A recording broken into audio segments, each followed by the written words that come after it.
In this video, we are talking about the national budget allocation, particularly in art and culture.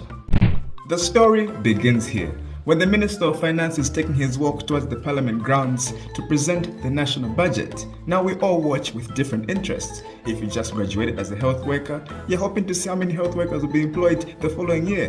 If you graduated as a teacher, you're looking forward to see how many teachers will be recruited.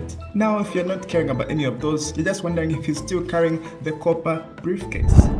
However, for artists, we're looking forward to see just how much has been allocated to the arts. For organizations like UNESCO and the African Union, in particular, they have been advocating for at least its member states to have 1% allocated to art and culture, hoping to achieve this by the year 2030. In the copper briefcase, the national budget for 2025 was 217 billion kwacha, and allocated to the Ministry of Youth, Sports and Art was 271 million kwacha, which was about 0.12% of the national budget. And in that, what was allocated to now art and culture was 21 million kwacha, which is 0.02%. To break down the 271 million kwacha allocated to the Ministry of Youth, Sports and Art, 16% went to management and support services, 23% went to youth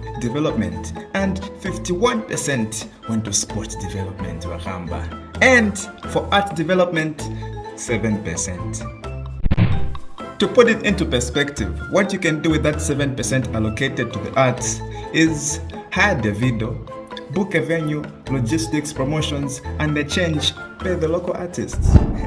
Okay, I'm just joking. But a better example, rather for better perspective, it's like in the national budget, a whole chicken is reserved for the ministry. And half that chicken goes to sport. Quarter of the chicken goes to youth development, the other quarter to management and support services, and then Vimbombo for the arts. Now, this 7% isn't just for residents or artists of Lusaka. No, it's available for artists throughout the country. And what does that mean? It's just not enough.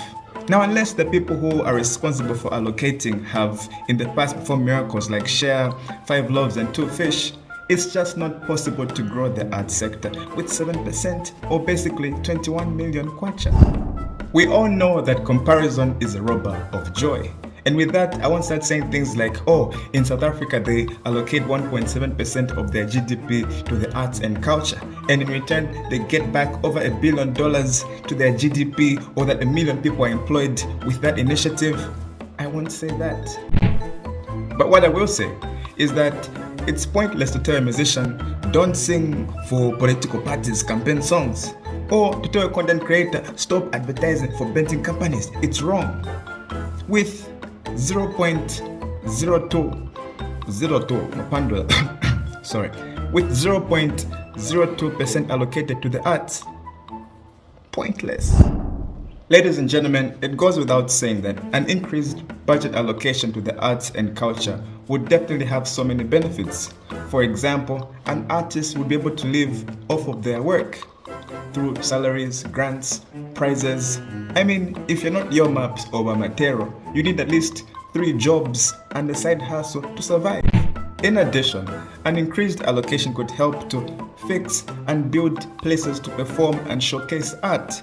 Community halls, art galleries, theaters. I mean, we have the Lusaka Playhouse, which almost looks abandoned, and yet so much of art takes place in there.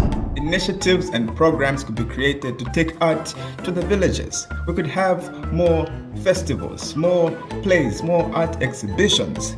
Ladies and gentlemen, the list is almost endless. However, what we are saying today is that the budget allocation for the arts must increase. What is available is a start, but to grow the industry, not possible. Eventually, artists could be able to express and experience success in their home country without having to leave and go abroad. In conclusion, with much less than 1% of the national budget allocated to the arts, it goes without saying that over 90% of artists create simply out of passion. And it's time for artists to begin to live off of that passion.